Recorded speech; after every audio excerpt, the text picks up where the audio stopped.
Welcome to Let's Talk About It with Amy Schreiber, where we talk about life's journey, the real estate market, and everything in between.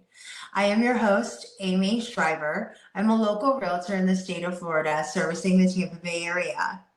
I am joined by my co-host, Katie Easling. Katie, what are we talking about today? So today we're continuing your journey with JP Morgan. And just to recap, last episode we were talking about how you built a command management program that was something completely different than you had ever done before, how you stepped into that role and then continued to expand that program. Can you tell us more about it? Yeah, absolutely. So my first role in JP Morgan was in demand management, but this was taking it to another level. That model was already there when I came in my first role. So I had to build a new one and leverage a tool that was something, it was popular back then, SharePoint. There was a lot of automation, a lot of capability. And so, obviously what I had done in my first role carried over very well to this new role, but at a higher level, meaning more strategic, right? I really had to figure out what they wanted, right? And what was important to this new organization by meeting with stakeholders. Again, I've always had that experience in every role I've had is just kind of pulling a group together and just talking about, what their needs are and kind of figuring out requirements and then building it, right? And building that program. And then after doing that with the right level of automation, then it's communicating after we've tested with, a few groups. And so, yeah, it was a really big undertaking, right? And I mean, at the end of the day, I think about it now and it's just, it's amazing when you look back at what you've done over the years. And I think I mentioned this before, the legacy or that you leave even for a short period of time can really be like a wow moment. Oh my God, I did that. Right. I mean, and also while I was implementing that model and communicating it, having training sessions, right, for the organization, I was also diving into project management because that was the reason I was here. Right. So I was working on smaller technology projects and loved it and doing, like I said, great things, implementing this strategic model and really gaining experience on the ground as a project manager. And so, yeah, I was happy, and it was a totally different group of folks, totally different product. So I was learning a lot about different systems and really enjoyed what I did. And like I said, I mean, it was well received and a great accomplishment, right? I mean, if you think about it, all of us in any role that we have, whether it's small, medium, or large, we do things, right? We build on our experience over time, right? And as we start learning different skill sets, that just makes us it gives us a more broad, I guess, toolkit, right? Or skill set to kind of pull from as you continue to grow in your career, whether you're in the same industry or not. Because I've been in many different industries, right? And been successful. And, again, it's just understanding that you can leverage certain skills that you learn along the way and you continue to build them, right? Because now I was really learning how to be strategic and learning how to implement these big tools to support the system's goal or to support the organization's goals, right? So again, every role, whether it was lateral, whether it was a promotion, was critical to my path to success. That's incredible. So tell us a little bit more, because I know you kind of began to, you were still working on your bachelor's. Yes. Finishing that, And then stepping into new roles there at JP Morgan. Yes, me stepping into more roles. Probably about 6 months into my second role at JP Morgan, I achieved my bachelor's in international business. And Incredible. yeah, it's such a huge accomplishment, from high school dropout to working and, moving up that corporate ladder while continuing to go to school and learn and grow, both, from a education perspective and professional, while raising a family, right? But again, there was just that drive. I can't explain it. But shortly after I graduated, I got a call from my previous role or the previous organization I had worked at when I initially started with JP Morgan. They approached me, the program manager. I worked with her, loved her. Her name is Kim. She's amazing. And they were looking for a client-facing project manager in that organization to support a client of theirs. And it would be the state of Oregon. And what they did is they processed WIC benefits or food stamp benefits, right, for the people who needed them, right, for their customers. So they had been experiencing some issues with the current project manager. The state was not happy. There were just challenges, right? Not everybody is a fit for everyone.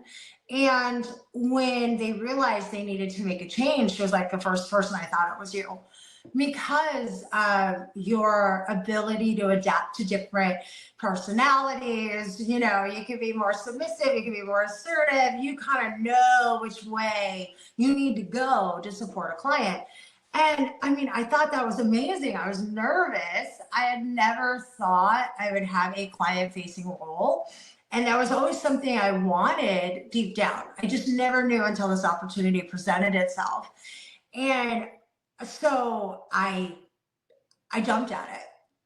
I actually think, because I had to get permission, it was less than a year that I was in my current role. So it wasn't like a year and a half, 2 years as I thought initially. It was almost a year. It was probably like 10 months when I got that call. So of course I had to go through, I really want to go, I want to do this with my current manager in role 2, right? And eventually she let me go after, I think I had like a dual role for a while. I still had to, 50% of my time was allotted to this past role, and then of course my new role 50% for a short period of time. So anyways, as soon as I got over there, and almost immediately when I took over the project management role with the state, they were happy. The relationship improved. And again, like I said, not everybody is for a client, or you know what I mean? There's just different personalities or what have you. And it just worked out. I knew what I needed to do. And it was all about communication, right? And I was able to implement very quickly, daily updates, calls with the state that weren't happening. I think the biggest thing was they were now, because we had won the business, so we weren't yet processing for their clients. That's what we were working towards. But they were now in our environment, our development and testing environment. And they were experiencing so many issues in this environment. And it was, they I think quickly realized I wanted to help resolve these issues so we could get back to business. Again, I was always putting out fires, and that was just what I did and what I do, right? And that's a great skill set that I've learned over the years, because there's always issues. You just got to figure out how to resolve them, focus, get it done, and move on. So anyways, there was a lot of technical skills that I needed to learn in order to be able to intelligently speak again to my tech guys, who are very intimidating. Their lingo and, with all the terms or what have you. So, it was a great opportunity for me. And I appreciate the risk and support, not really risk, because at that time I really established myself. But with any new role, a manager takes on a risk, right? Is this person going to work, even though they've never experienced something like this? And I appreciate that out of Kim. But yeah, this experience was amazing to me. I built a solid relationship with the state of Oregon and with my business partners, with my technology partners. Did that for, it was funny, we were probably 2 to 3 months away from implementing the system, meaning once we implemented the system, the next day or that day, clients could use their card to buy milk, cheese, etc. Right? Well, about 2 to 3 months away from implementation, and we get the news that the company is no longer in this type of business. Wow. That was, wow. That means jobs are gone at some point, right? And so being a part of that, and never had I been in that type of situation before, I am so very grateful to be able to, not leave, because a lot of people were jumping ship, which I understand completely, right? Nobody was losing their job right away, but at the end of the day, these guys were subject matter experts, and they're like, I'm going to go to the competition. I'm going to go right now. I'm going to leave right now. And so there was a point where I was like, whoa, whoa, whoa. We really need to figure out what our new model is going to be, and how are we going to support now decommissioning the clients we do have, which is about 26 states, and moving a model, so decommission was moving them to another processor, right? And there's a lot of development involved. There's a lot of testing. There's a lot of coordination with both processors. That process, before we were given the news that we were no longer in the business, it took months to do that. It would be a 12+ month project, right? 9 if you're lucky, but 12+. Yeah. So now a group of folks, including myself, because of my skill set, my ability to pull people together and, get results, a small group of people were now in charge of, okay, we cannot take 12 months to decommission a state. How quickly can we do it with or without knowing what processor the state is going to go to through a big process, right? Because we have to shorten the timeline. Right. Bottom line, we have to shorten the timeline. What does that mean? And we need to get it done quickly, right? We have to react. And I think we had to react in a couple of months. Again, going off the top of my head, I can't really remember, but it's quick. So yeah, I got pulled in and basically provided the task that, Amy, we've got to figure out what the new model will look like, because now we're not in the business of implementing. We're in the business of decommissioning. So totally different world. And how can we reduce the time?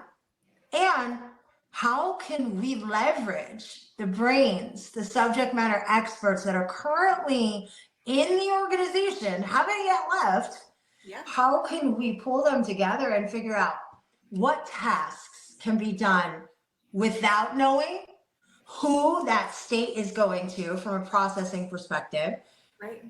And then identifying what tasks absolutely need to be done once the state awards the bid, and we then know what processor is aligned, right? So that was like, whoa, that's huge. And we would eventually, I would pull people together. It was daily, every day we were together trying to figure out what can we do now without waiting. And once all those tasks are done for the now, we would just put it on the shelf. We would wait until later on down the road, right? But once we knew where the state was going, we would then pull those and do some additional testing, but it wouldn't take as long, right? And then the pieces that needed to be done once we identified the new processor, right? And this is all that I helped coordinate. I mean, again, it was a team effort. It was huge. It was stressful. People were still leaving. It is a great opportunity for me to be a part of, though, because I saw a different side of the business. And it was very stressful, which I'm used to, it seems. But we then, again, identified what needed to be done once the processor was, we knew who the processor was. And I'll tell you, we took the model from 12 plus months to, I think it was 12 weeks. Wow. Yeah, for stuff that obviously the stuff on the shelf, that would happen right now because we would just, we do whatever we need to do to get ready. But then that other piece of bringing in what we needed to do after we knew who was going to get the business, again, overall, 9-12 weeks, maybe 14. Amazing. Yeah.